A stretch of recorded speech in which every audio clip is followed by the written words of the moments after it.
I'm so happy to be here.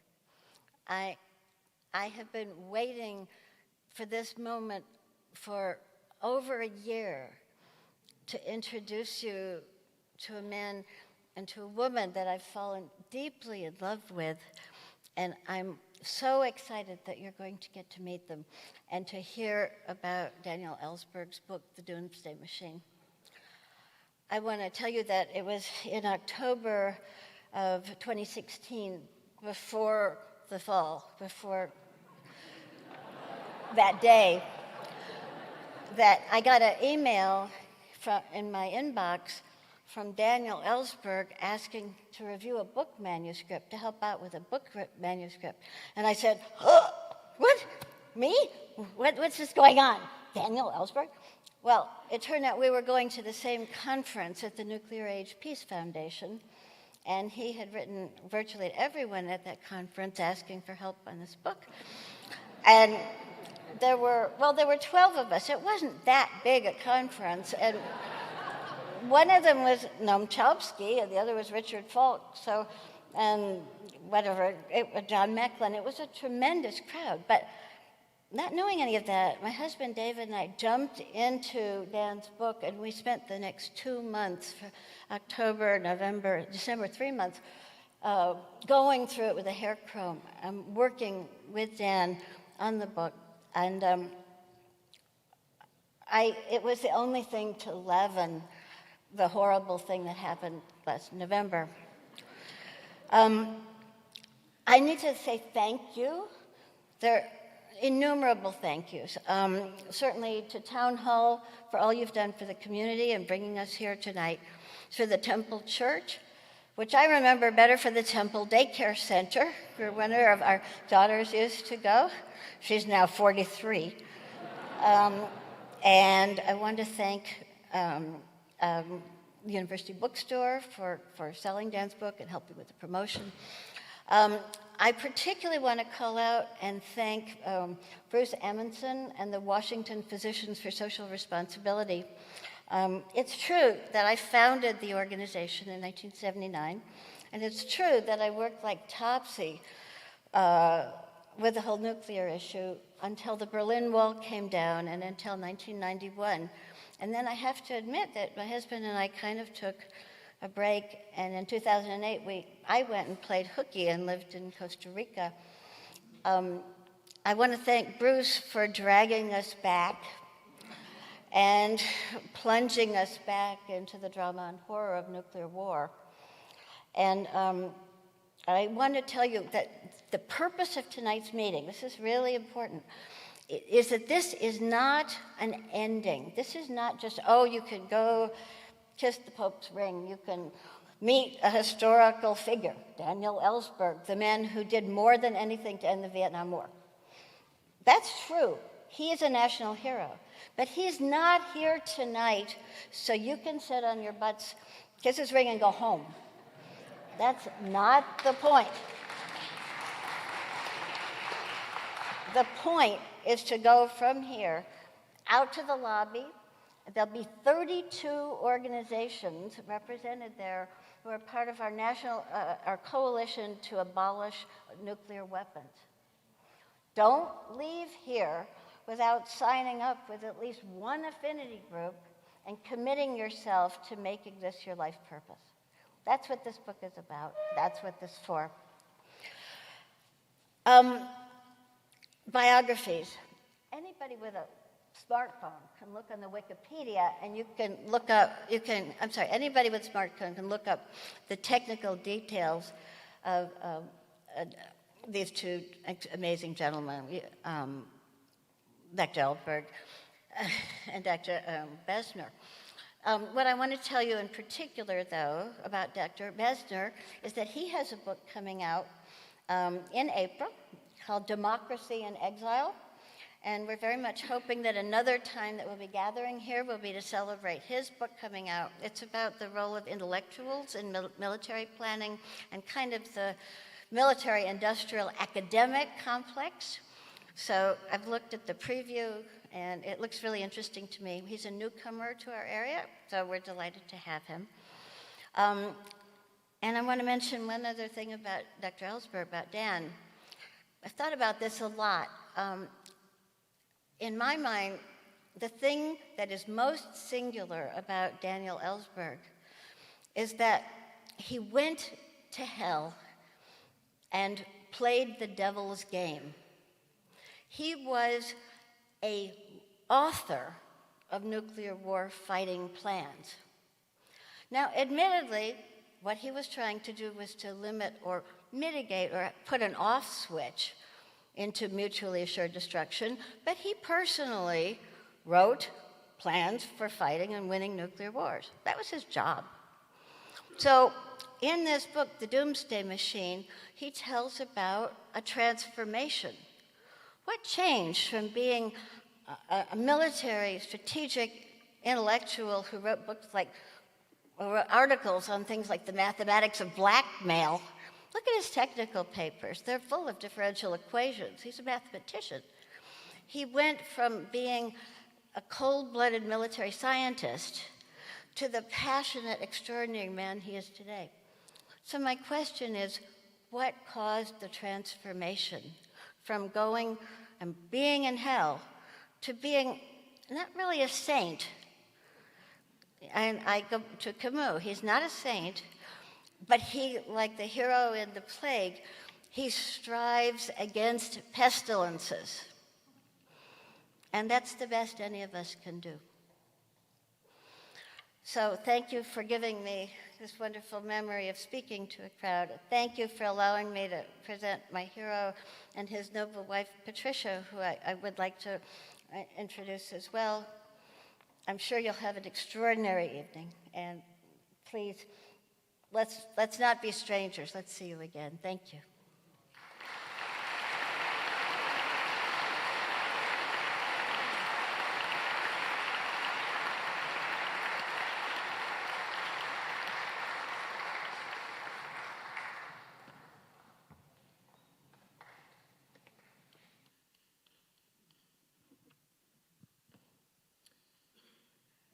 Thank you, everyone, very much for coming. Is the mic? It is listed as on.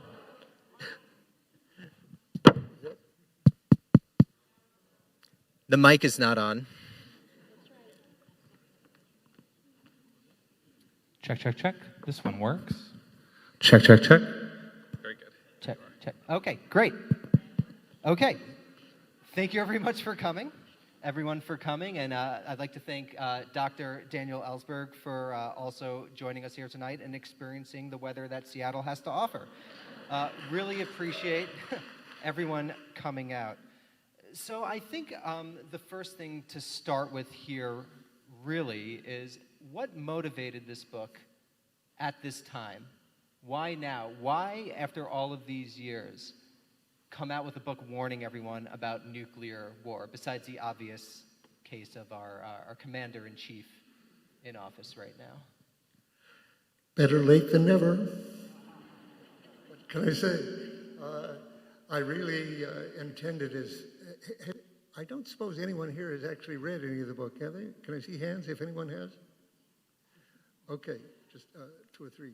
But it starts off in the introduction by revealing something that was very much of a secret during my trial, and really ever since until then, which is that when I copied the Pentagon Papers in 1969, which were a 47-volume top-secret study called History of U.S. Decision-Making in Vietnam from 1945 to 1968.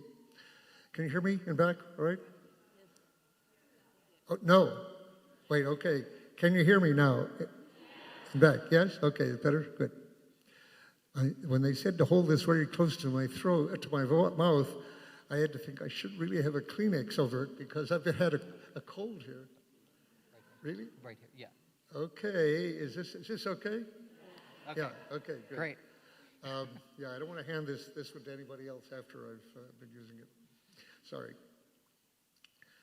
I copied the 7,000 pages, top secret, and gave them to the Senate Foreign Relations Committee and ultimately to 17 newspapers after 4 injunctions were brought against them. The Times, the Washington Post, and then 2 other injunctions. St. Louis Post-Dispatch and the Boston Globe, and then they stopped trying to enjoin it. But actually, that was in 71. The copying was in 69, and at the same time that I was copying those pages, I was copying everything else in my top secret safe in my office in RAND, things that I, in many cases, was the only one authorized to be seeing them. In fact, that included the Pentagon Papers themselves. But most of what I copied really had to do with my years of work on command and control of nuclear weapons and devising nuclear war plans as a consultant from the RAND Corporation, and then part of the time as an employee of the Defense Department in '64. And my intention was to put that all out after the Pentagon Papers had had their trial, or their trials. Several were scheduled on that, actually. I was put on trial for copying the Pentagon Papers. There was another grand jury going on in Boston at the same time for the distribution of the Pentagon Papers, which I would have been involved in, and which, by the way, did focus on indicting Neil Sheehan and Hedrick Smith and other journalists. When people say now that no journalist has yet been indicted, that's true, but it's not true that they've never thought of indicting a journalist before. Nixon did have that in mind until the peculiar way my case got ended and the grand jury was dropped. But I thought that after the Pentagon Papers had had what effect they could have in shortening the Vietnam War as of 69 or 71, that then I would put out the material on the nuclear. And just briefly, why that didn't happen. Then I'd given it to my brother for safekeeping. He had put all the material I'd given him, he didn't know what it was, especially, into it was in a cardboard box. He put it in a large green garbage bag and put it in his compost heap. Then he moved it to a trash dump, which was just in time because the neighbors said the FBI were poking that compost heap the next day after he'd moved it with long, flexible rods. So he had it under a green stove in the Terrytown trash heap dump to mark its location in a bluff on the side of a road.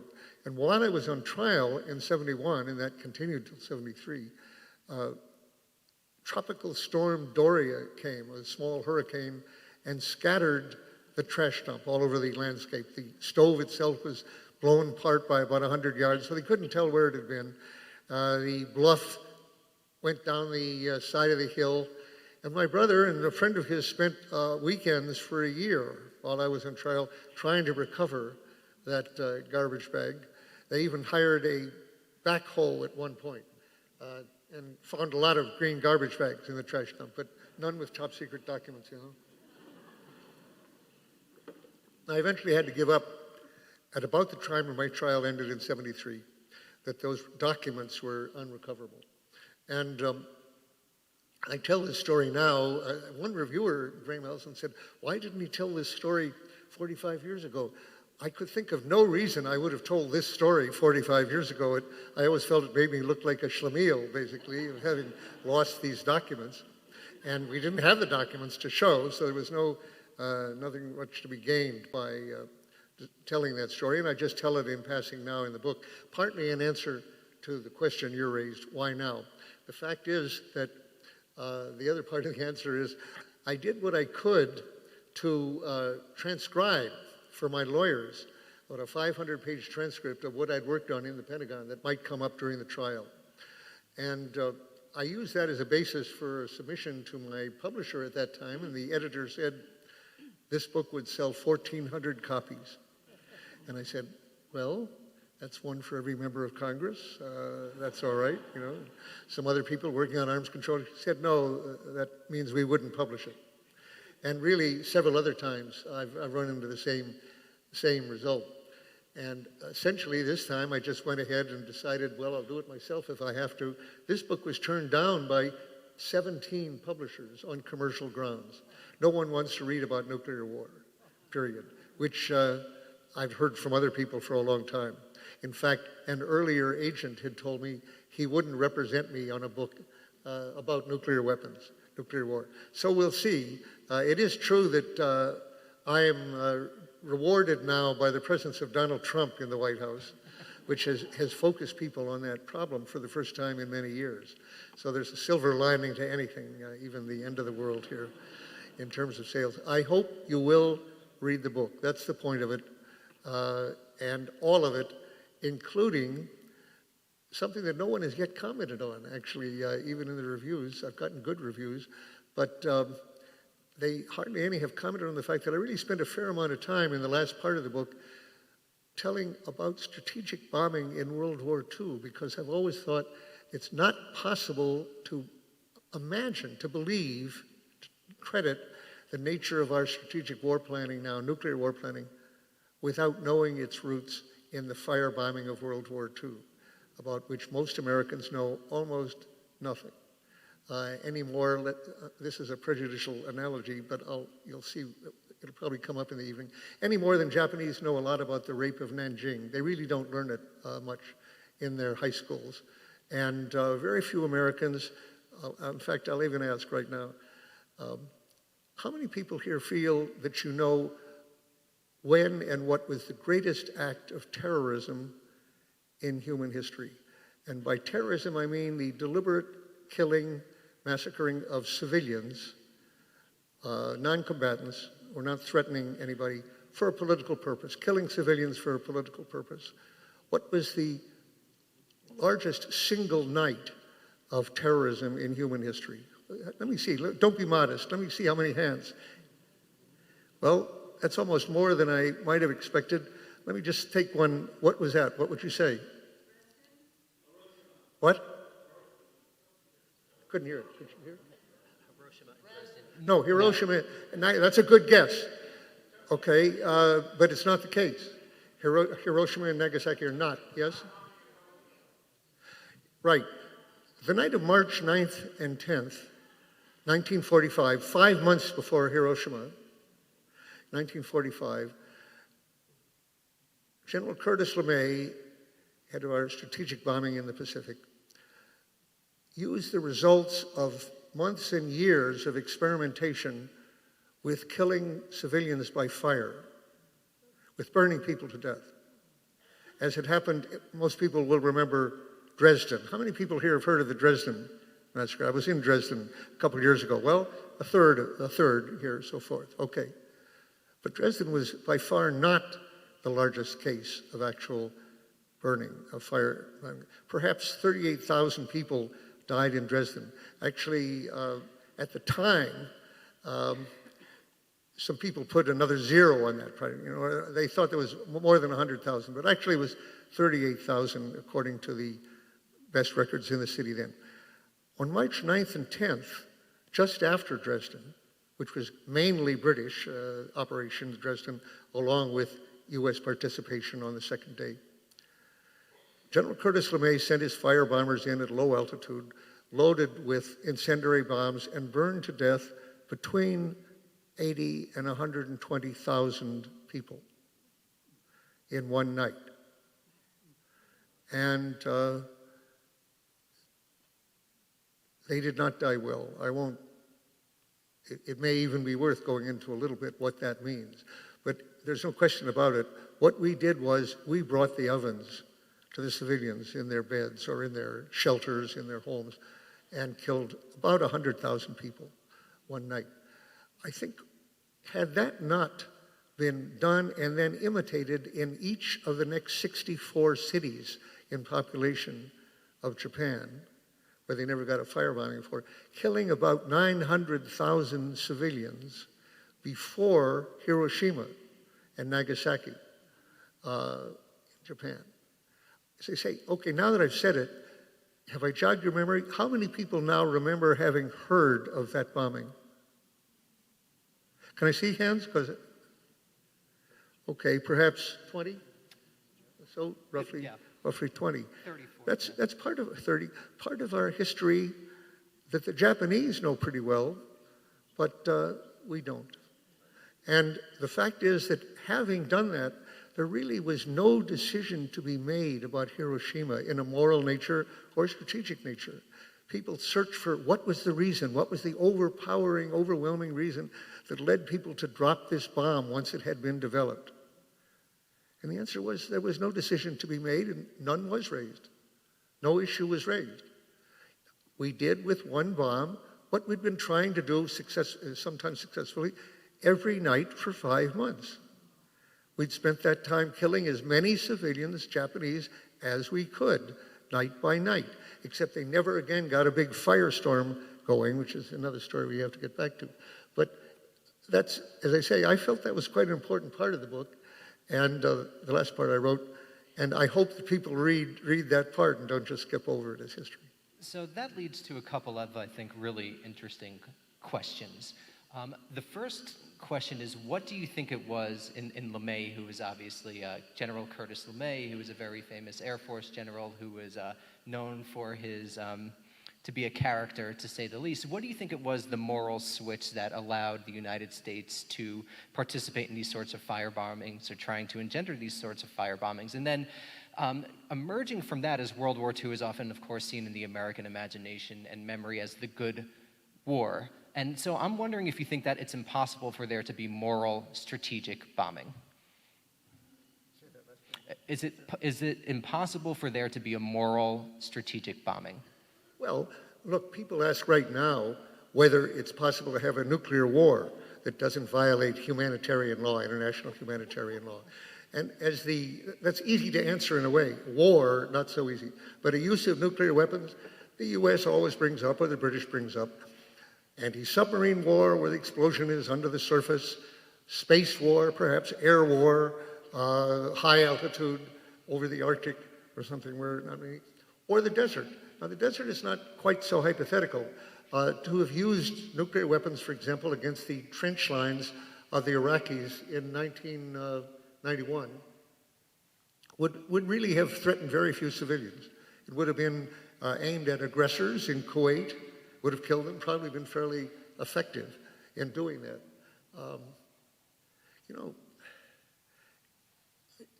I'm tempted to give a detail here. In a way, I'm diffident about doing it to anybody at any, so not over the dinner table. Here we are in a church. But let me mention one thing. 2 Jews in a church. Yeah, no, what? 2 Jews in a church. Yeah. two people of Jewish descent in a church. Okay, yeah, right. Well, just this little detail. I was asked to speak to my my son's school as we approached the Gulf War in 1991. And there had been a lot of publicity that the Iraqis were masters of field fortification, so-called field entrenchment, during the Iran War with Iran, which we had supported both sides, actually, encouraged Saddam to attack Iran, and then given targeting information to each side against the other, including the materials for poison gas in some cases. So we've sort of been deeply involved in that one, even before we sent our troops over. But in the Iran-Iraq War, I'd been a Marine platoon leader, infantry platoon leader, and a rifle company commander in peacetime in Camp Lejeune, North Carolina. And then I used that training I'd given as a battalion operations training officer in Vietnam, where I was a civilian. And I walked with troops there, having had this training, knew what I was doing in the field, and saw combat up there fairly close. So I had that experience, low-level experience. When I saw the entrenchments that the Iraqis had, where they're in their positions in Kuwait, which they had invaded in 1921, which involved field after field of barbed wire trenches, deep slit trenches, very hard to kill people in trenches, actually, as they found in World War I. But nuclear weapons would do it. The idea, a Marine was going to be sent up north, the coast, against those fortifications. And as a former infantry officer in peacetime, but also who had been in Vietnam, it made my blood run cold to think of how it would be like World War I. Well, let's go over the top, men, into the barbed wire and against the machine guns and the artillery coming down, and just suicidal. And I felt very, very dismayed at the thought that we were going to attack those positions head on. And in fact, what actually happened was that they had planned to do that, But instead, Schwarzkopf devised what they call the Hail Mary maneuver. They moved people very far, flanking the other side, and came at them from the other side. So he didn't make a frontal attack on the end. What just came into my head, because it relates to the subject of this evening, I think, a great deal, is this fact.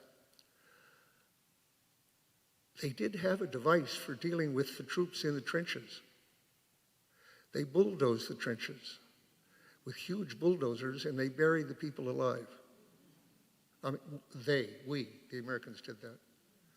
Now, that was a tactic I had not learned in infantry school. Exactly. And as I say, the thought of going, charging, bayonets fixed and so forth, charging those people was blood-curdling. But something about, there were even pictures of the arms and legs sticking out of these trenches that had been buried alive by bulldozers. Okay, the subject here is, how do people come to do that or plan to do that? And the answer is fairly easily, actually. It's something humans are capable of being heartless, if you like, toward other humans to a degree that we just deny to ourselves. It's a denial. It's not part of our identity that humans act this way in warfare. And not only in warfare, of course, but in warfare in particular. And one way of summing this up, I've said for a long time, when we say, this is inhuman, say, no other species does this. It's very human. Humane is not a synonym for human, and vice versa. Human is not a synonym for humane. And when I say it ties in with what we're dealing with here, is how do people come to make plans for killing, and we haven't really got to this yet, but killing, let's just say, vast numbers of other civilians.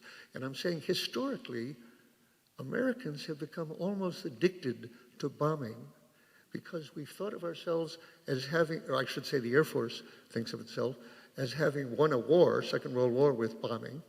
Not Germany. It took troops on the ground to do it in Germany, but in Japan, they feel they won the war, and especially with firebombing. LeMay, you mentioned, we had great misgivings about using the atom bomb at all, as did his boss, Spaatz, who's his superior in the Pacific, because they could see right away, how do you justify a large Air Force after the war when you can do the job of 300 bombers with one bomber? And that worried them, as a matter of fact. But the idea was, and the Americans didn't quite start that, the first to do it, as I tell in the book quite a bit, chronologically, are probably the Japanese in China. And then Guernica. It's funny, I was doing an interview this morning, I was not supposed to do it, but with an Italian for Repubblica in Italy, and as I found myself talking to them, I mentioned some of this background, and I said Guernica, and I put in the little known footnote, Italians participated, Mussolini's Air Force participated in Guernica. It wasn't just the German Condor Legion. I wonder how many of their readers would have picked that one up before. But anyway, the deliberate destruction, of course, is depicted by Picasso in his painting, Guernica, of the, actually remember, what is the scene of a bull rearing, in fear and anger. And I believe there are sort of limbs, severed limbs that you see in the course of this. Well, the Nazis did it. They did it in the London Blitz, straight terror bombing. But people in the RAF had long been waiting for the ability to use their bombers in just that fashion, and they found the German use of it liberating for them. As a matter of fact, the Liberator bomber, that was a U.S. bomber, I think, right? B-24. But they did it immediately then afterwards. They found that for just operational reasons, they couldn't fly during the day. Too many of them got shot down, British bombers. They weren't able to fly high enough and have enough. They didn't have enough armament. They were getting shot down. They had to go at night. At night, you couldn't pick out, you were asking now what kind of target, a base or a port or a factory. In practice, our bombers with the Norden bombsight had actually rehearsed in Arizona and Texas, hitting a particular corner of a factory. That's how precise they thought they were. Well, actually, the British discovered they had to go at night, and going at night It was hard to find the right town, the right city, but you couldn't take a target meaningfully less than a city, or in particular the built-up parts of a city. And to get the most effect, you used incendiaries wherever it landed, the fire could spread to closely packed housing and so forth. Eventually, the U.S. picked up that tactic for much the same operational reasons. Hard to bomb through clouds, through bad weather, the radar wasn't good enough, and so forth. So by the time of Tokyo, then, LeMay took on what his superiors wanted, which was firebombing that would burn to death as many people as possible. And I used to think, I was 14 at that point, that we didn't know they were really doing that. But I was very struck, and it's in the book. I reproduced the headlines from the first page that were rather astonishing.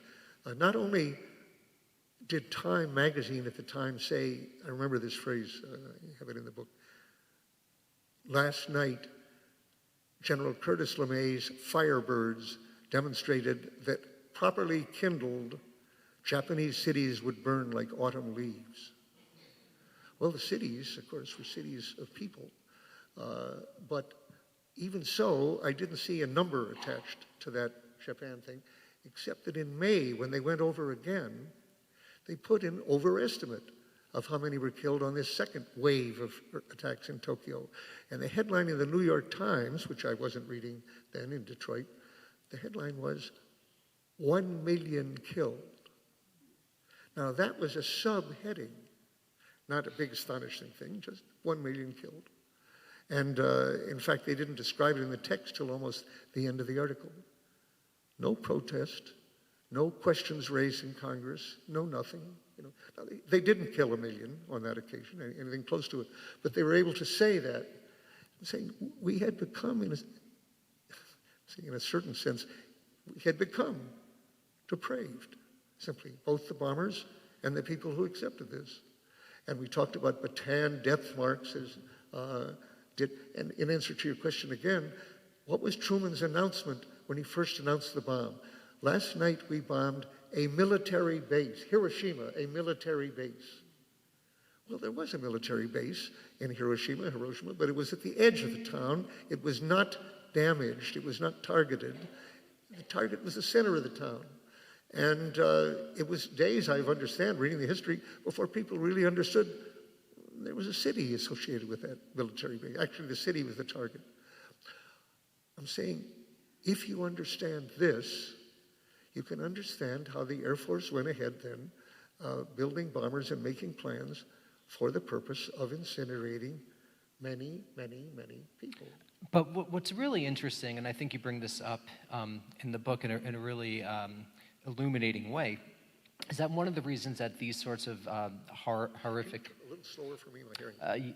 Absolutely. Sorry. Of course. So one of the really interesting things that you bring up in the book is how these actions, especially during World War II, were justified by arguing either that not the Nazis in this case, but that the Japanese imperial armies were an existential threat to the United States and to Western democracy, and therefore, if we wanted to defeat an enemy, we would have to adopt aspects of terror bombing and basically tactics that were understood to be against democratic tradition. But what's so interesting, and you talk about this in the book, is how this sort of ideology was very neatly assimilated into the logic of the early Cold War. So I was wondering, as someone who lived through it and who decided to work for the Rand Corporation in the 1950s, which was a think tank very much dedicated to fighting the Cold War, why did you, at the time, view the Soviet Union as an existential threat that was analogous to Nazi Germany and Imperial Japan? It makes sense a little bit when you're talking about with Stalin, but Stalin dies in March 53, so how come after March 53 everyone still seems to think that the Soviet Union is Nazi Germany reincarnated to some degree? And this really, I think, is a really critical intellectual underpinning for strategic bombing, for the development of all of these nuclear war plans, and really for the arms race. So I'm curious, one, why did you at that time make that intellectual choice? And then two, what got you out of it? What got you thinking that the Soviets actually aren't bent on killing everyone like the Nazis were?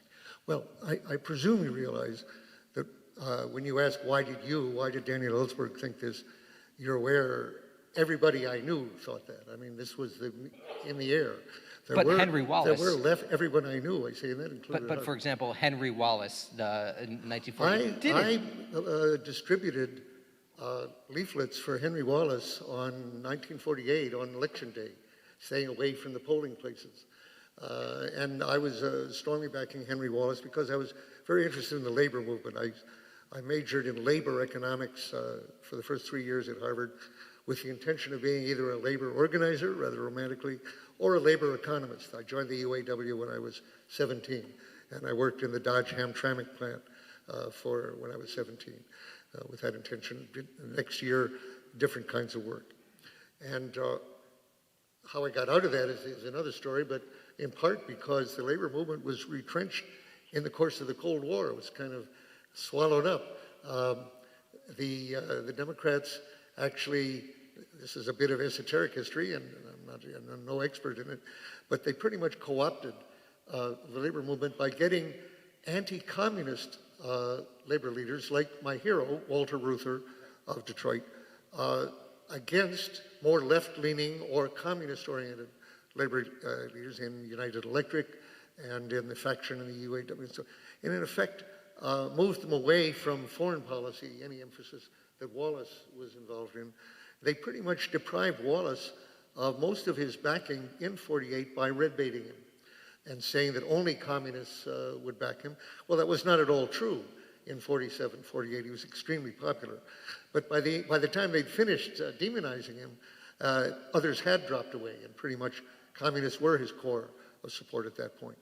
But I came to believe, by the way, that my own brother, who was very leftist, was ignoring the realities of what was going on in Europe at that very time. And I was very impressed by the Berlin blockade. Looking back on it, it's extraordinary to think, well, I'd been 15 when the war ended.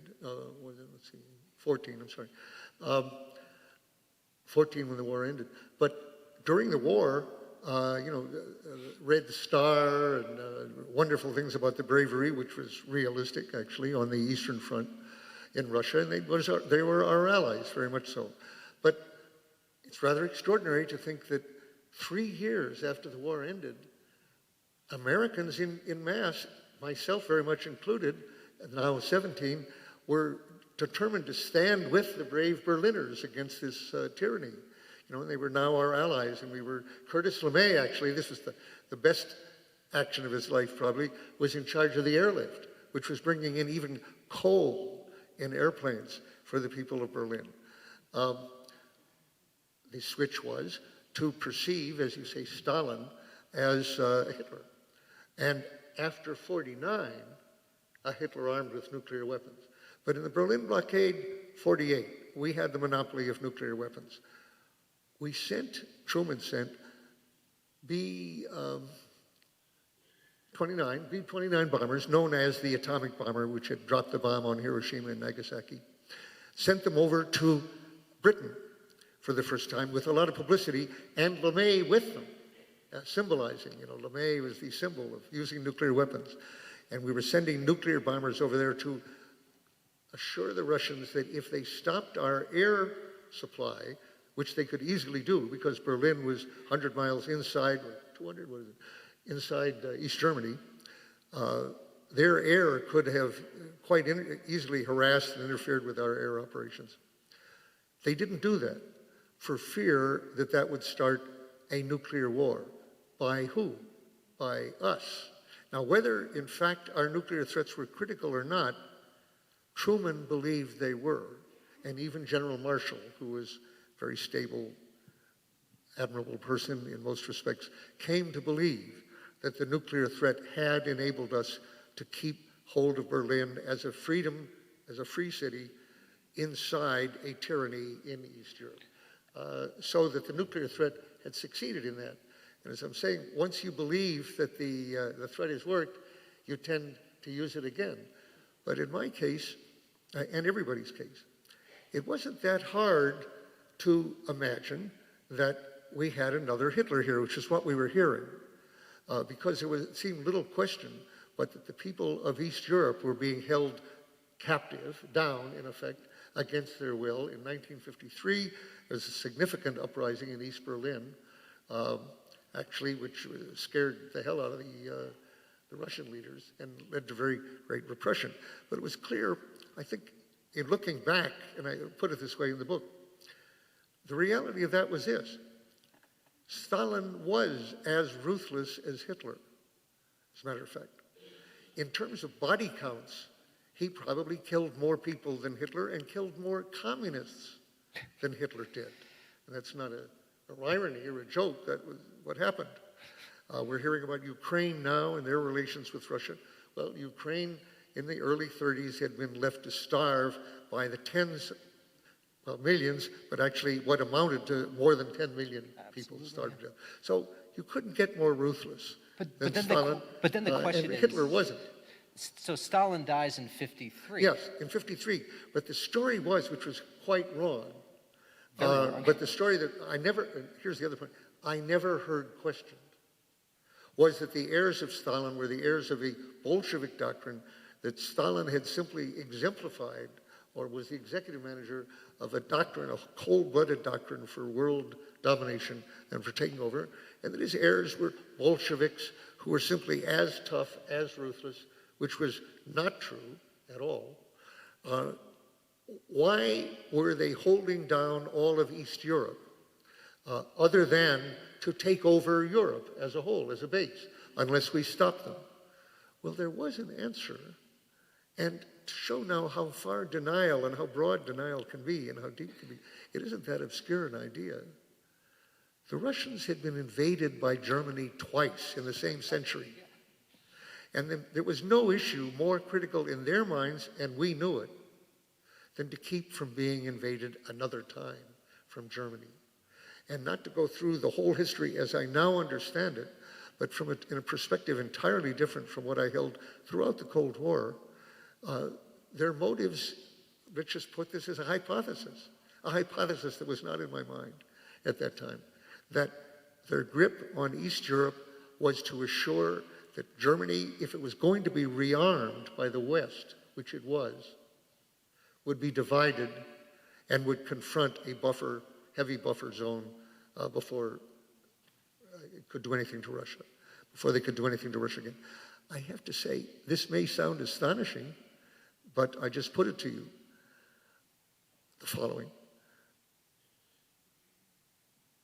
I don't think it ever occurred to anybody I knew of to think of the tyranny, and it was a genuine tyranny, of the Russians, the Soviets, in East Europe as being defensive,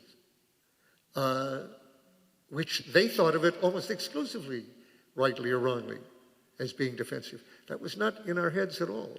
The differences between thinking whether climate right now is man-made in some degree, the climate changes, or not. And if you believe one thing, it's almost hard to put yourself in the skin. But at least here is an issue where that particular division is in the public domain. People know there's a controversy about it, to say the least. There was no controversy about this at the time.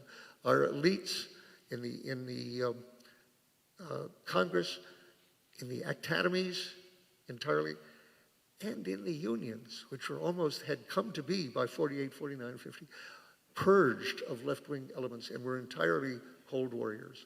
And so everywhere you turned, actually, for advice, you've got this idea, we are holding back an expansionist power. And what I was about to say was, the ruthlessness was not exaggerated. The tyranny was not exaggerated. It was a tyrannous dictatorship, not different in that respect from Nazi Germany. But in terms of a willingness to expand at great risk, at suicidal risk and recklessness, not there at all. And yet that was not even raised as a hypothesis, that there wasn't that difference. So if I may say, my friend Judith here who, by the way, Judith and her husband sitting here, David Barash and Judith Lipton, went over my manuscript so carefully that I really feel I can't be blamed for any remaining errors in this. I say in the book, I've always wanted to say that in a book, but it's true in this case. I mean, I don't see how they can, in good conscience, escape responsibility for any remaining errors. But one thing, though, that you did say was that I had played the devil's game and that I had made a great change about nuclear weapons. Now, I would always have said, and I would still say right now, my attitudes toward nuclear weapons did not actually change very much in the course of my life.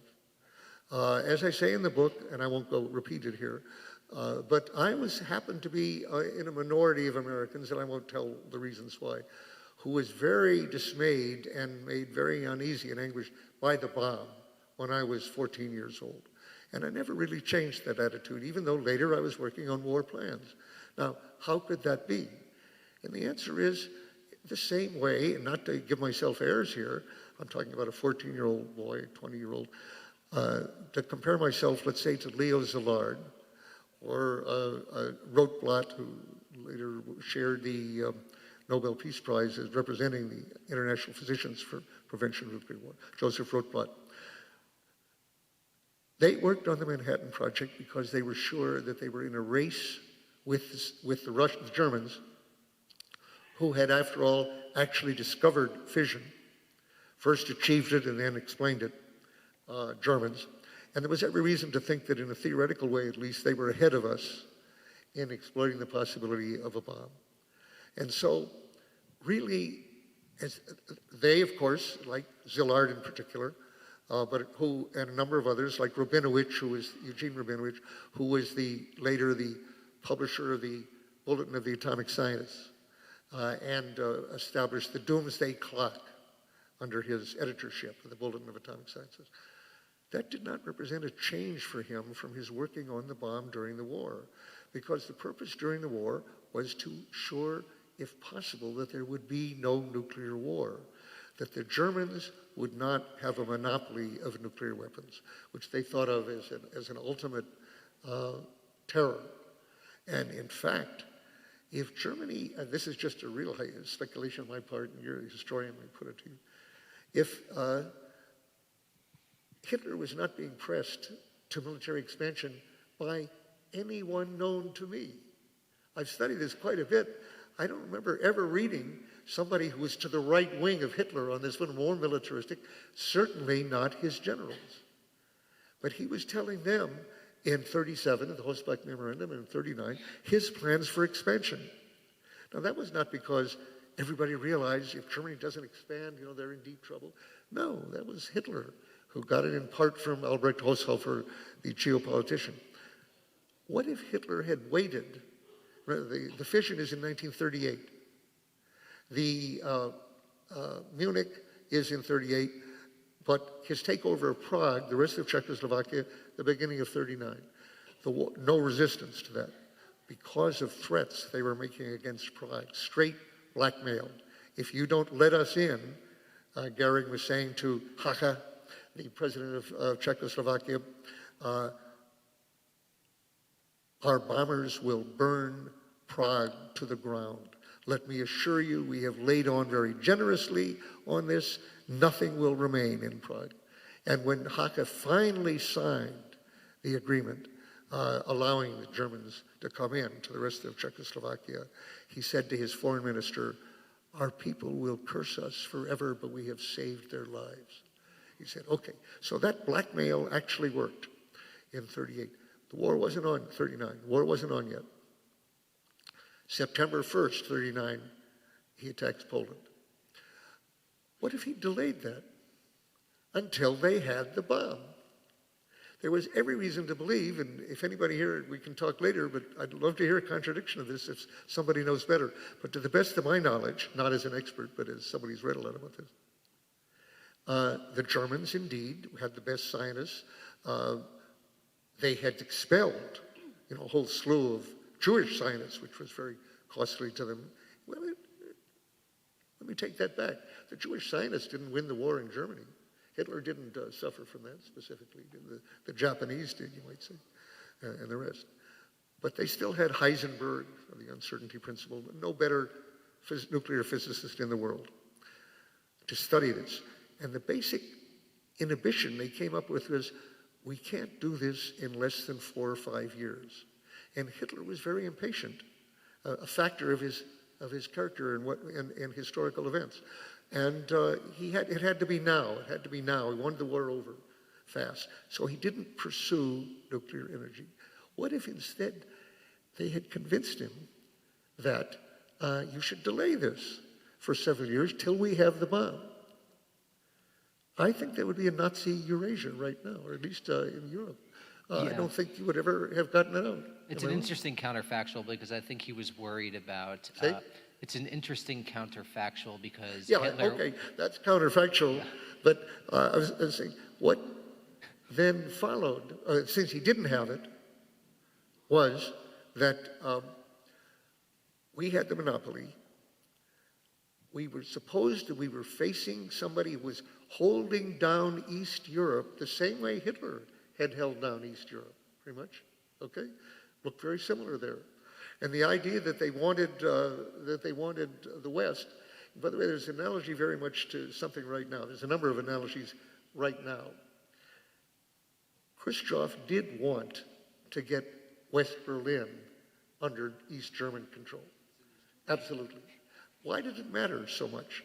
Well, I was just reading a book about North Korea by a Russian expert on Korea, a professor in Seoul named Lankov, the other day, saying South Korea represents an enormous threat to the North Korean regime simply by existing next door to it, speaking the same language, same background, same relatives and everything, and being enormously freer and richer. So that North Korea has to nail down every type of communication to keep their people from understanding how big the difference is between North Korea and South Korea. And that all the North Koreans know from one way or another that South Koreans have it somewhat better, but they don't know, they have no comparison at all to this. Well, West Berlin was the same way. West Berlin was a rich, subsidized, very subsidized, but rich, free city in the midst of a tyranny. Why a tyranny? Because Germans, who had invaded Russia twice, didn't really want to be run by Russians or by a communist regime, and they had to be sat on hard to keep them from becoming anti-Russian, anti-Soviet. So that West Berlin represented a threat to the stability of the East German regime. So he wanted to get that. Well, I'm going to come back into analogies now, but which are rife. But the one here is both Korea and Ukraine and some others, which is this. So long as West Berlin persisted 200 miles inside East Germany without any access, it was a danger, in part because of defection. People were, draining, the brain drain, they called it, by the tens of thousands into West Berlin and then into West Europe. How do we defend West Berlin? There was one way and one way only to defend West Berlin from being walked into by the Russians, and that was to threaten nuclear war.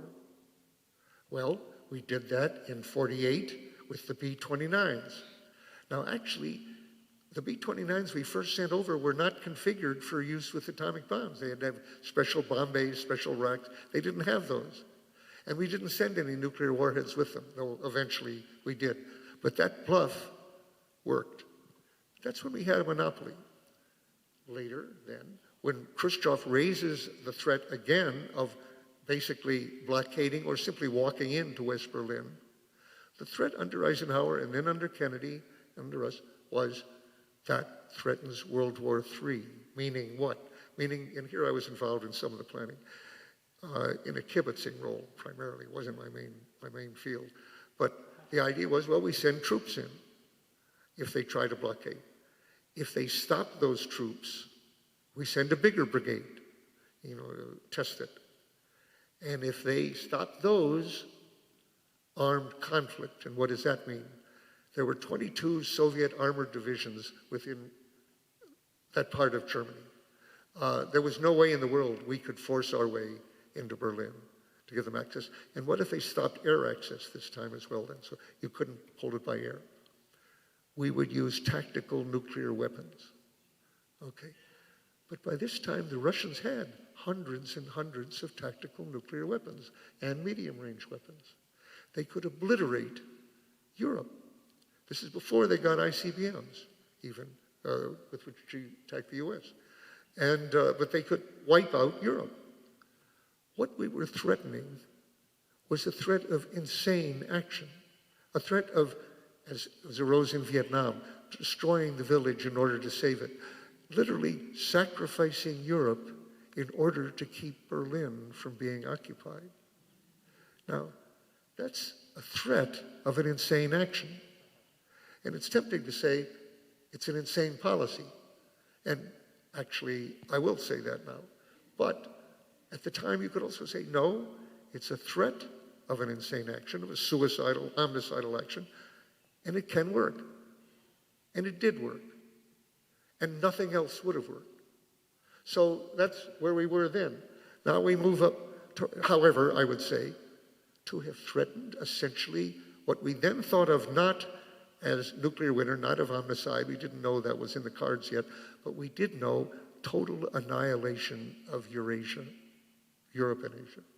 And within a few years, the US as well. Okay, that's the threat. Blow the place up. And it worked. I would say insane, immoral, to prepare that, to rely on that. Well, what's the alternative? The alternative was to find some other way of providing for the security of Europe to the extent it was needed.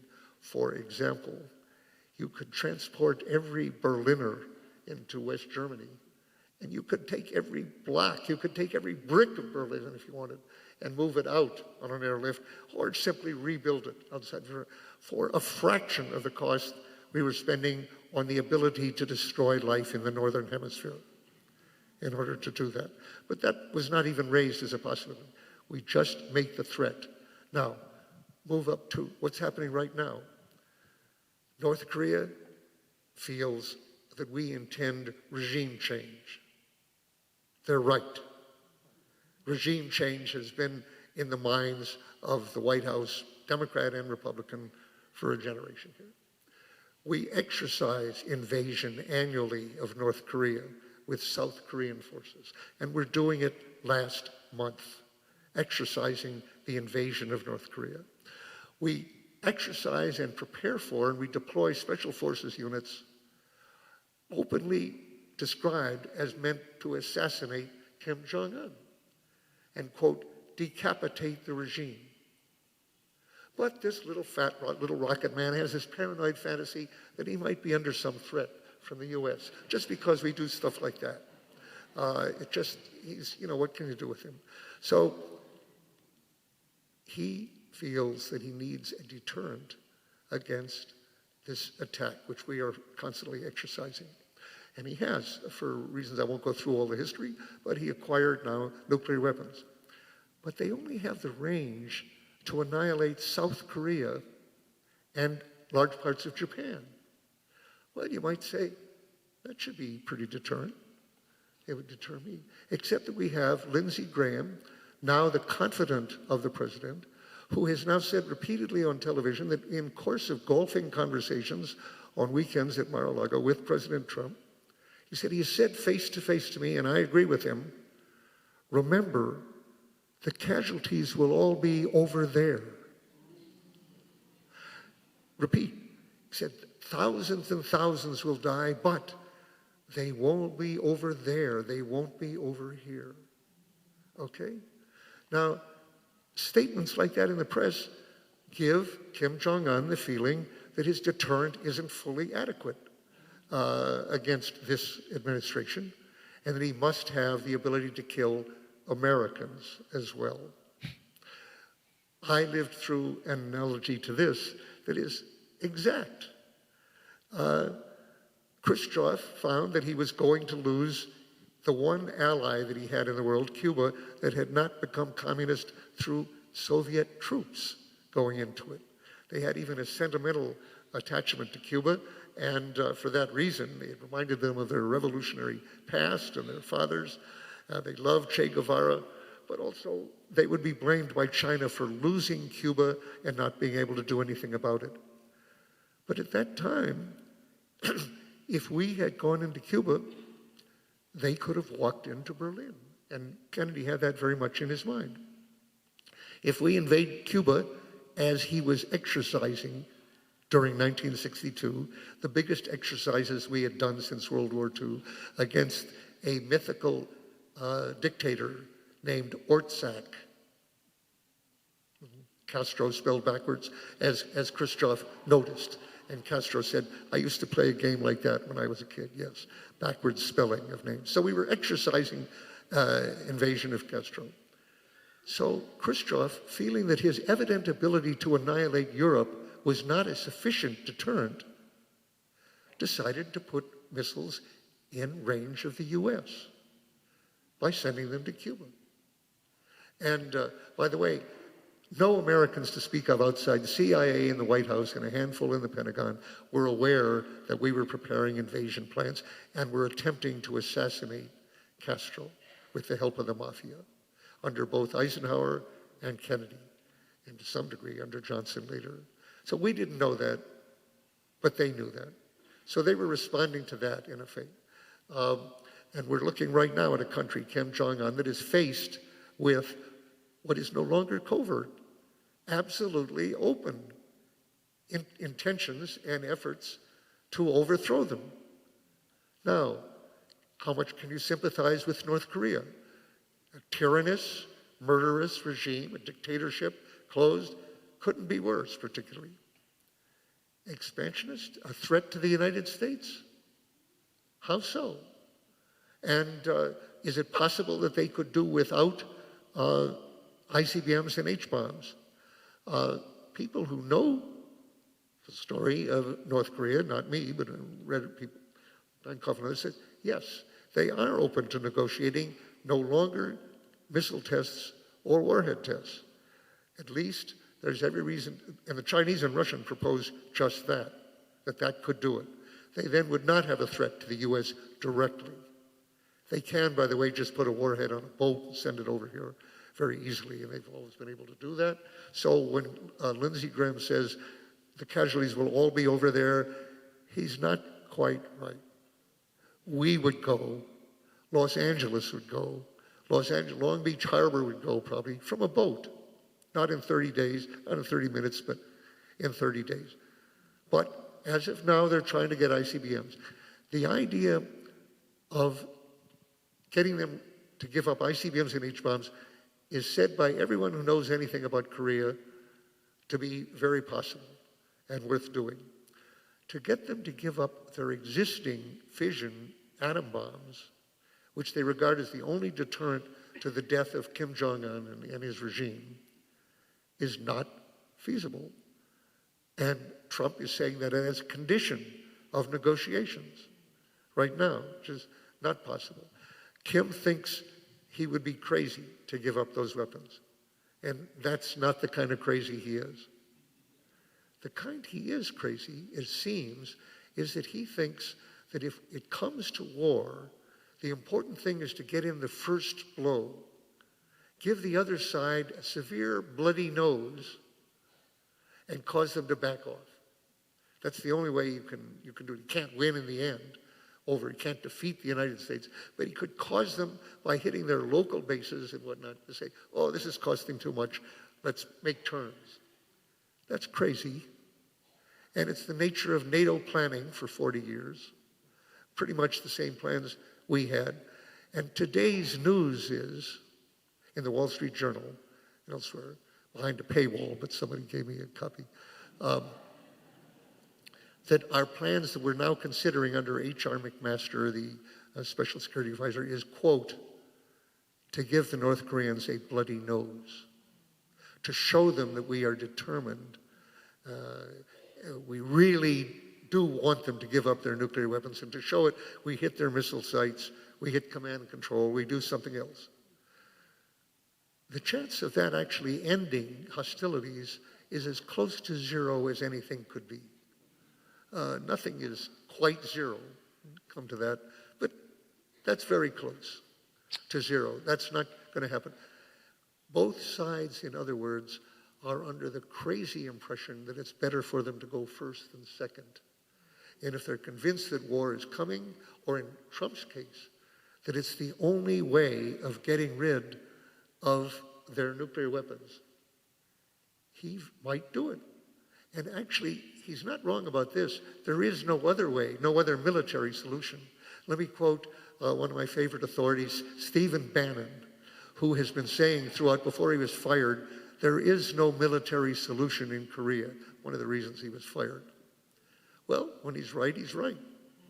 It's possible to be both crazy and smart in the same head, and in fact, it happens all the time.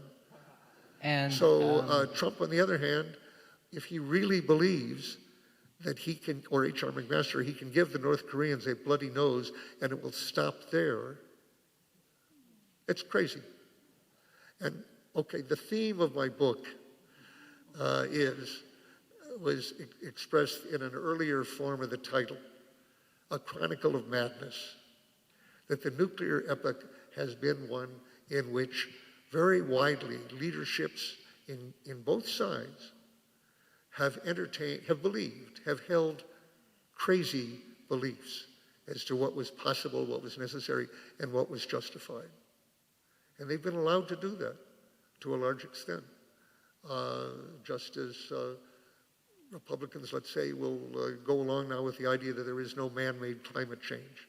And say, Patricia and I were flying up here tonight and looking out, and we was thinking, thank God this isn't New York we're flying into right now. So they're able to live through what's happening in New York right now and in Boston and say, no climate change. Well, likewise, our military planning for nuclear war has been based on the idea sort of, well, if we have to carry this out, here's how we'll do it. You know? And it's different ways of planning near extinction of the human species. And on that happy note, I think it's time for some questions. Yep.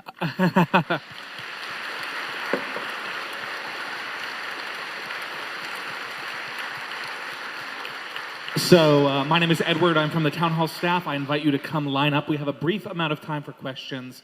Before we get to them, two quick logistical announcements. After Q&A, there will be a book signing. If you would like to get your book signed, purchase it from the University Bookstore table in the lobby and line up against the west wall here. Mr. Ellsberg will be signing in front of the stage.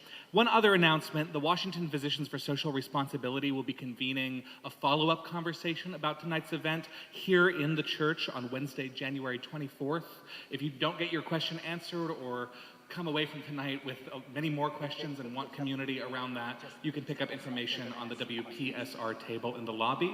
But for now, we have time for a few questions. So, sir, your first question.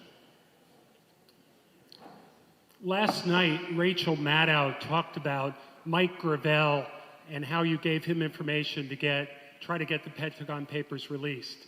Today, Dianne Feinstein released the papers. I'm curious of your observation about how history seems to be repeating itself and what insight you can give us about what's happening.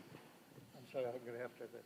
Question about in what ways is history repeating itself, and something about Mike Gravel and the Pentagon Papers. About? The Pentagon Papers. What about?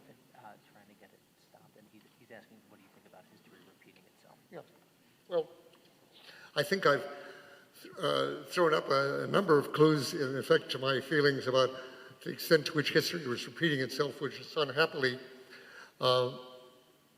over and over as we see things right now. For example, something I don't deal with in the book enough was something that really only became clear a year or two ago for the first time, which was that 1983 was perhaps the most dangerous part, comparable to the Cuban Missile Crisis 20 years earlier. And we didn't even know that, and the reason was that the then Soviet leader, former KGB head, Andropov, had become convinced that the US, Reagan, was planning a first strike against the Soviet Union. Now, Reagan was not. That was absolutely wrong. But what could have given that clue, that idea, how could such an... Reagan himself was astonished when he was finally convinced by a defector that Andropov really had feared that, and that his actions in part were in response to that fear. How could he have imagined that? Well, Reagan was conducting the largest, fastest buildup of nuclear arms since John F. Kennedy. We're now involved in the third such buildup now. But Reagan's was the $1 trillion buildup like that. Second, Reagan, to put the Soviets off guard, was doing exercises off the Soviet coast and sending reconnaissance planes even into Soviet airspace, testing their defenses as if preparing for an invasion. This was very secret. Almost nobody in the government knew that he was doing that. When they saw Russian reactions, such as the shoot down of KAL 007, the Korean airliner, hardly anybody realized that that followed actions of penetration that had been happening, and that they confused that with a military reconnaissance plane at that time. Third, we had a president who regarded the Soviet Union as an evil empire, as he said openly, and one that should be eliminated, essentially. He even joked at a microphone on one occasion, which he didn't realize was an open microphone. And he was just testing beforehand. And he said, the Soviet Union has been banned. The bombing will begin in 15 minutes. And so forth, showing a sort of same mind. And fourth,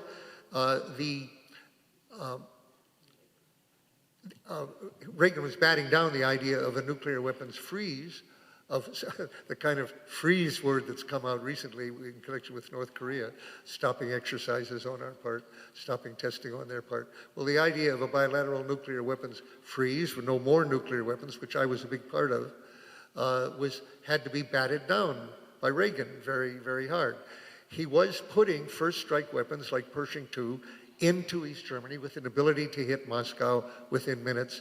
And finally, this just came out within the last year, after, almost 30 years later, that they had gotten from a defector, from a spy, a very super secret, higher than top secret plan in NATO for the decapitation of Soviet command and control. Which, did you know this, or have you followed this? Which scared the hell out of them.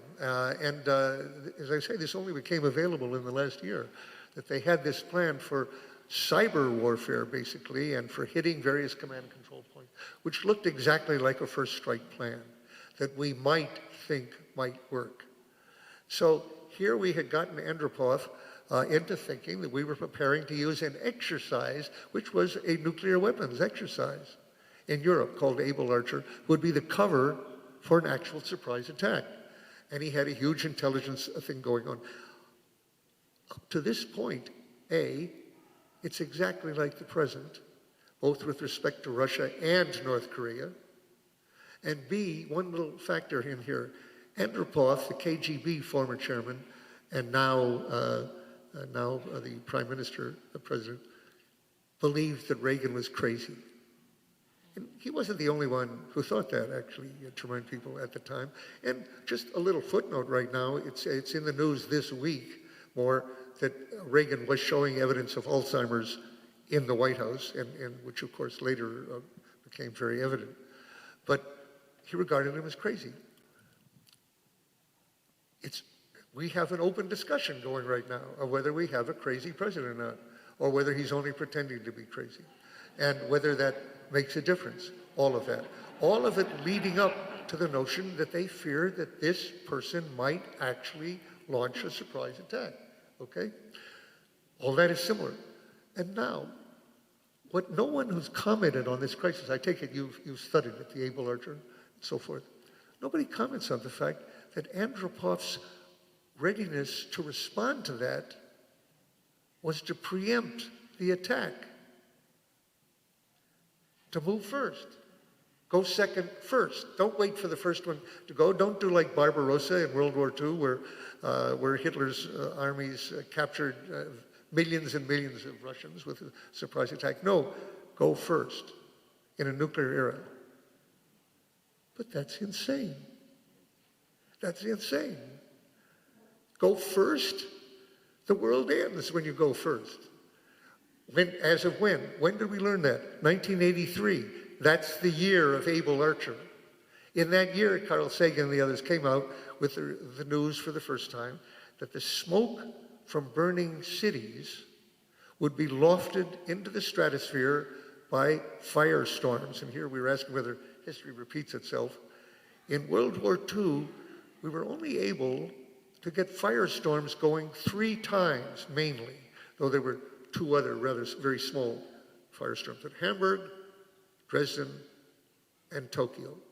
And a firestorm is a very special kind of a fire. You have to have simultaneous fires over a widespread area, which create updrafts from low pressure zones. Then in the heated air rises and bring in winds either in a rolling conflagration across, if there's a ground wind, or from all sides, creating temperatures now that are enormously high, 1,500 degrees Fahrenheit, 1,200 degrees in some cases, 1,500 in others. Temperatures you don't get under any other conditions except a nuclear weapon. Hiroshima created a firestorm, but nothing between Tokyo on March 9th and 10th and Hiroshima on August 6th created a firestorm. That's why they only killed 900,000 people, of whom 100,000 were on one night, because that was the firestorm. It lofts. Now what they discovered was, in 1983, the smoke from the burning city will be lofted by the firestorm, the force of these updrafts, into the stratosphere where it doesn't rain out. And it goes around the globe very quickly, obstructing sunlight for what we now know is more than a decade. Perhaps 70% of sunlight would be obstructed. This is assuming many cities, hundreds of cities being hit simultaneously, which would happen in our plans or Russian plans. Okay, the harvests would all be destroyed. They would be aborted, they would be ended. There would be no harvest, very little vegetation left, and nearly everyone would starve on Earth.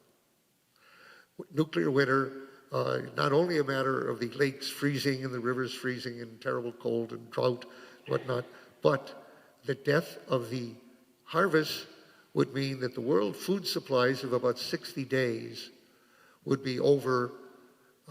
It would take longer than 60 days for the U.S. because a lot of it is concentrated here. So we wouldn't export it anymore. So the people who rely on exports of U.S. food or Chinese soybeans, whatnot, they starve first. We starve later, within a year. Now, that is that's what's being threatened now by any initiation of nuclear war. That was discovered in '83, but Russian scientists, Svenchikov and some of the others, had discovered it a little before ours did, 82, 81.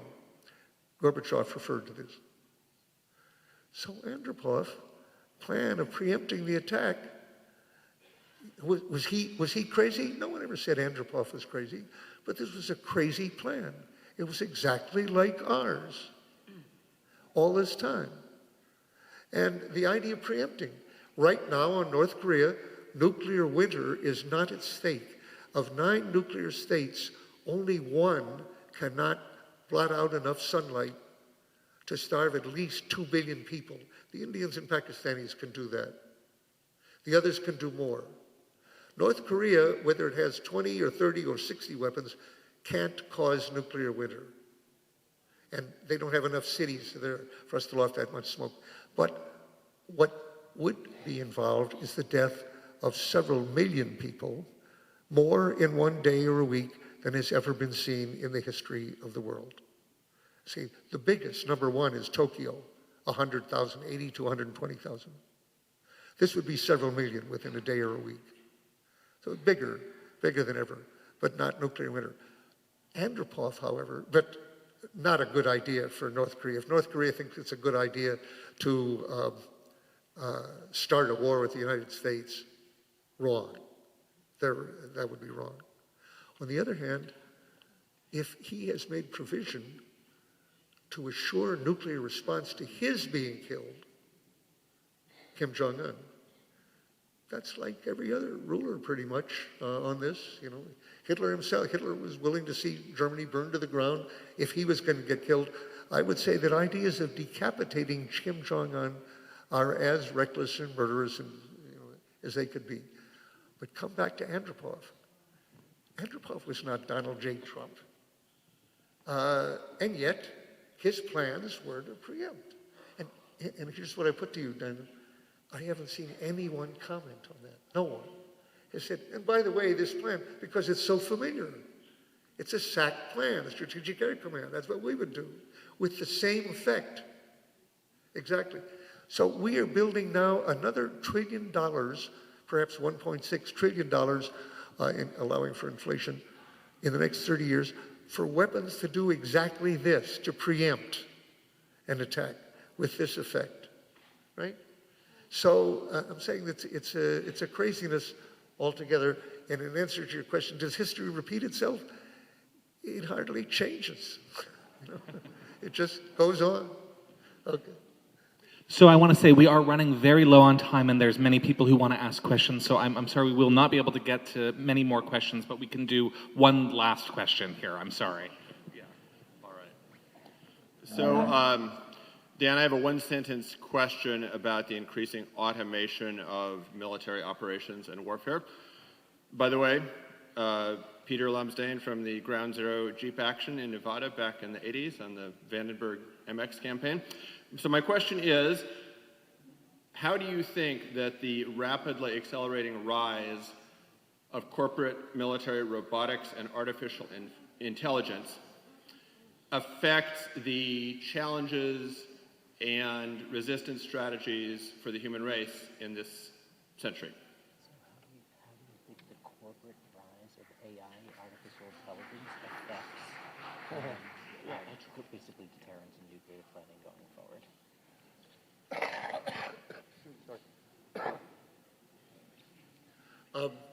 There is talk now of automating drone warfare almost entirely, into automatic intelligence. Under Obama, the rules of engagement were raised for the drones at one point, and I think it was under Petraeus in particular in Afghanistan, to allow drones to attack anyone who fitted certain profiles of movement or of communications and various things. They didn't have to be any intelligence specifying them. They didn't have to be carrying special weapons or uniforms or anything else. But if they acted in a certain way, if they communicated in a certain way, Hellfire missiles come down and hit wedding party after wedding party after wedding party and funeral parties. And then when people come out to the funerals of the people been kidding before, they get hit too, because they're a convocation of vehicles in the desert. What are they doing all together like that anyway? So this is horrible, but that's what happens. Well, you can automate that pretty easily. If you have a set of criteria for launching the criterion, that's all it takes. In fact, at one point they said any male between, 14 and 40, something like that, is to be what? Enemy combatants. Well, a computer can figure that one out. Facial recognition isn't too great, but it's good enough for that, basically. So you can automate that.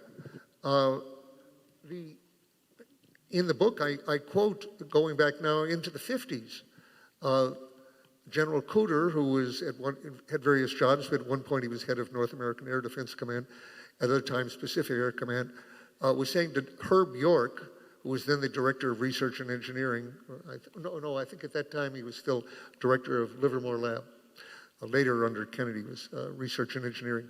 So he tells that they were just starting on ABM work then, and he said, anti-ballistic missile, and he said, the timing is so fast there, the missiles are coming over, you can't wait for human decision. You've got to automate this link and so forth. And Herb York was sort of going along with this up to a point. And then he said, of course, eventually we get it to the point where it's entirely computerized. And York says, they'll recognize it, they'll go against it. And remember, one of the things always in their mind on use of nuclear weapons was, in the air, there's no problem. That's not quite true if you happen to be underneath where the explosions are happening. But in general, it's up in the air, it's in space. You can relatively delegate it, you know. And actually, North American Air Defense Command was the first to be delegated the authority to use nuclear weapons without the president doing it in the mid-50s. Okay, so Cooter says, but eventually we'll get it so it's totally automated. And York says, oh no, we're never going to do that. And he reports, Cooter looked at him and said, well, we might as well surrender right now then. And so the answer then on AI and artificial intelligence, I believe, is there are many people who do not shrink from the idea of a Terminator-type warfare, you know, world in which the computers are waging war with us underneath, essentially, you know, it happening, or in the midst. Yes, this does have to change. Since I've mentioned York, I want to mention one other thing. York, who I came to know late in his life, had once gone back to Livermore Lab, the second nuclear design lab. There are two major nuclear design labs, both of them campuses of the University of California. All of our nuclear weapons, from the atom bomb, first ones, Fat Man, Little Man, to the neutron bomb, to everything else, have all been designed at an American university. One university, the University of California. Now, the relationship has changed a little bit, in part because in administrative problems they were having about security and whatnot. But anyway, York went back to Livermore and said, I've asked myself how many weapons it takes to deter someone rational enough to be deterred. How many does it take? So what would you say? Any candidates here? I'm hearing one. One? Well, that's what York said. One. He said one, but maybe you'd say you needed a few more, you know, in case they thought they could get the one, or one city they might be willing to sacrifice, something like that. Maybe 10. And then he went at it from another point of view. He said, what's the largest amount of destruction you would want one man, one person, one woman to be able to inflict in a brief period of time? Is there some ceiling on that, or is there a too much? And he said, how about the total casualties of World War II? 60 million. Maybe the ability to kill 60 million people in a week or so should be the limit for what somebody can control. He says, well, that would take about 100 weapons, 100 kiloton weapons. He said, you could calculate, it might get up to 200, but probably not. It would be 100 or less. So he said the number needed to deter nuclear attack, which, by the way, Judith, is where I started. You know, how do we deter this attack? The number needed would be, quote, 1 to 10 to 100, but closer to 1 than 100. He says, okay. That would mean, by the way, 49. If North Korea has 60, which they probably don't, it's probably less, that's more than you could justify on this ground. Every other nuclear weapon state has many more than that. When Eisenhower came into office in 1953, we had 1,000 fission weapons, the type that destroyed Nagasaki, only most of them more powerful by that time than Nagasaki. But fission weapons, 1,000 that Truman left. When Eisenhower left office, we had 23,000, mostly thermonuclear weapons. The earlier thermonuclear weapons used Nagasaki weapons, need Nagasaki weapons as their detonator, as their percussion cap, as their fuse, you might say. The earliest of our H-bombs, it's easier to make a big one than a small one, actually, were 1,000 times more powerful than the Nagasaki. So we had 23,000 of those. Eventually, in 1967, under Johnson, see, I was in Vietnam in 67. In 67, we had 37,000 nuclear weapons. The Russians had close to 40,000, at that point, too. At the height, there was a total in the world of about 67,000 nuclear weapons. Come back to Herb York's point. 1 to 10 to 100, and closer to 1 than 100. Is it desirable to keep North Korea from getting an H-bomb and an ICBM? Yes.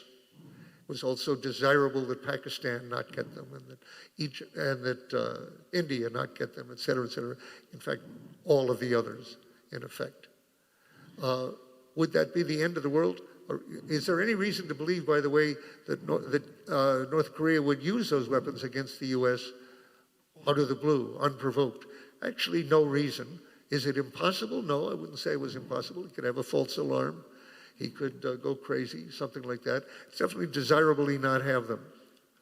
Are there ways of keeping him from getting them other than attacking? Probably yes, according to the people who know North Korea best. You'd have to have a peace treaty with North Korea we don't have one since the Korean War. You'd have to lower or drop the sanctions. You'd have to stop exercising assassination and invasion. Those things, that doesn't seem impossible demands somehow. Well, that means we give up regime change. How can you give up regime change just because they're another country and aren't, not a state of the United States? Well, since Iraq, we've talked about regime change, which is the definition of empire. A country that believes that it has the right and the power and the readiness and the intention to determine who rules another country. And we are, in fact, a covert empire, in my opinion. Covert in the sense of plausible denial, meaning the fact that we are an empire, that we have this determination to decide who runs this country and that country, is covert. We deny it plausibly. Why plausibly? Well, our people are educated to think, well, that's not us. That's not who we are. Actually, it is who we are, but we deny that. It's, well, he said, and moreover, the means are covert: assassination, bribery, paramilitary, coups, and whatnot. So it's a denied empire, pretty much. If we gave that up, we would have a good chance of keeping North Korea from not moving ahead with ICBMs. That would be good. The military alternative is the almost certain death of several million people, mostly over there, our allies, mostly South Korea and Japan. And actually... So we are running very, very long, but, and I said that would be the last question, but folks in the line rightly pointed out one final question, Daniel Ellsberg. If you could very briefly before we go, give this audience advice on what they can do as citizens to respond to the information you have presented to us tonight. We can't live with this regime with Trump. Yes. Okay.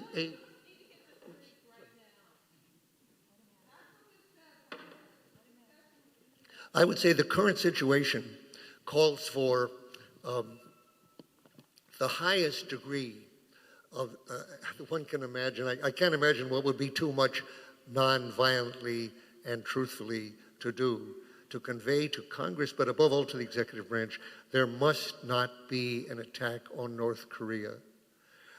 That should be heard in letters to the editor, be heard in town hall meetings like this. Thank you for raising the question.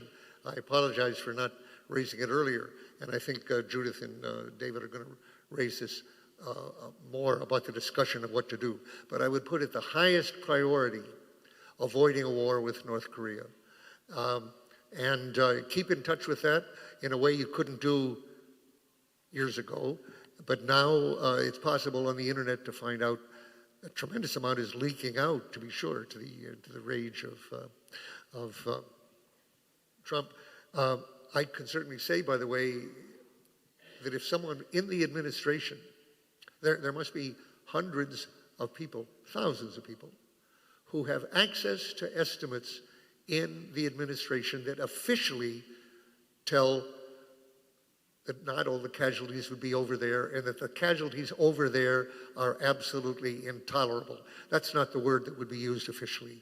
They would just say millions, and would say, And by the way, it's not only, the effects of this war would not only be measured in casualties, in my opinion. And let me take 1 minute on that, because I believe we are in a crisis right now, not unlike the Cuban Missile Crisis or the '83 crisis, except in scale. We're not looking at the end of the world. By the way, when I say that San Francisco may go as a result of this, it's not the end of the world, but you know, it's what it is. It's horrible. But beyond the casualties, if there is an attack on this country in retaliation, which I would think is not certain, but highly likely, democracy is pretty much over in this country, I think. This country becomes one large airport terminal, security area, total surveillance, ID cards, going through metal detectors everywhere you turn around. Martial law, to a large extent. I'm talking about assuming that there is an attack, let's say, on a city from a weapon in a container freight from North Korea as a result of this. Otherwise, in the world, I think non-proliferation is over, proliferation is on, essentially, once it becomes clear that nuclear weapons are used and usable on both sides, despite the horrible effects. Say, well, the effects are horrible, but better to have them than not have them. So Japan and others, South Korea, South Korea is pretty much gone, actually, at this point. India and Pakistan get H-bombs instead of A-bombs. Testing resumes with almost certainty. I have not seen this in print anywhere said. Have you seen anybody say that? Well, I'll just put it to you from my experience. After that war, in which is testing, they'll be looking at all the measurements. The first two-sided nuclear war ever. We're right now making the first threats against a nuclear weapons state that have ever been made since the Cuban Missile Crisis 55 years ago. So I think testing resumes. India and Pakistan move from having fission bombs, Nagasaki-type bombs, to H-bombs. And the difference that makes is that if they have a war, and they've come close to it several times in the last 20 years, over Kashmir, now they would starve, because of the effect on sunlight, 1 to 2 billion people. 1/3 of the Earth's population. With H-bombs, they're nuclear winter control. 7 billion, they can do everything. That's not a good change. The idea of moving away from our current hair-triggered doomsday machines, I think, is essentially over for, not just for my lifetime, which isn't that long, but for as long as you can see, for a long time.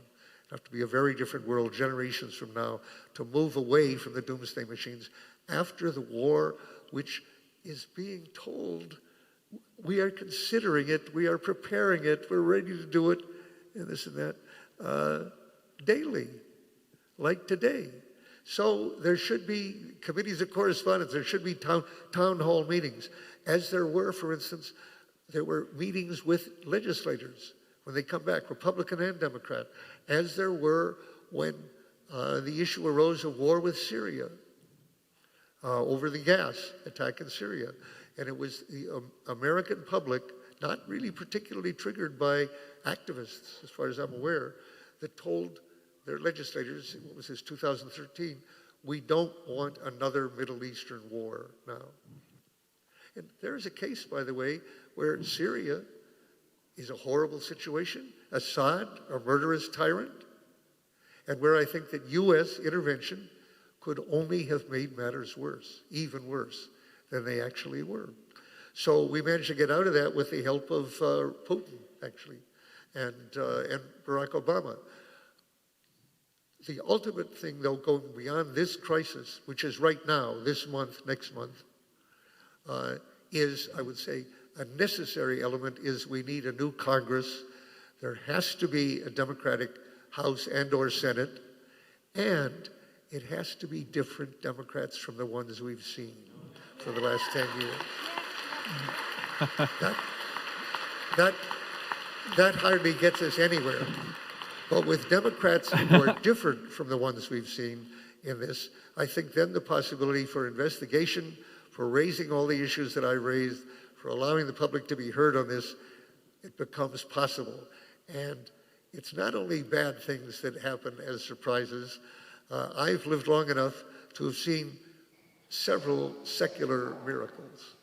And one of them is the downfall of the Berlin Wall, the ending of the Warsaw Pact that we were talking about earlier, followed, not necessarily, but followed by the U.S. incorporating that and moving first use threats right up to the border of Russia and Poland. Okay, then there was Nelson Mandela, came to power. No one foresaw that. So no one can say it's impossible to change this. Is it likely that the military-industrial people who make money out of keeping these doomsday machines on alert on both sides? Russia now has a profit motive when they build this stuff, in addition to the bureaucratic motives, just as we do. There is essentially no other motive for keeping our intercontinental ballistic missiles, which are nothing but lightning rods for attack, essentially. So to reproduce those is reproducing a doomsday machine without any justifiable rationale. That can be, it's not impossible. It will be very difficult to change that, but it's not impossible, and that's what we must do. Daniel Ellsberg, Professor Daniel Bessner, thank you so much for being here. I'm sorry that went so long, but this is a very powerful and important conversation. One more plug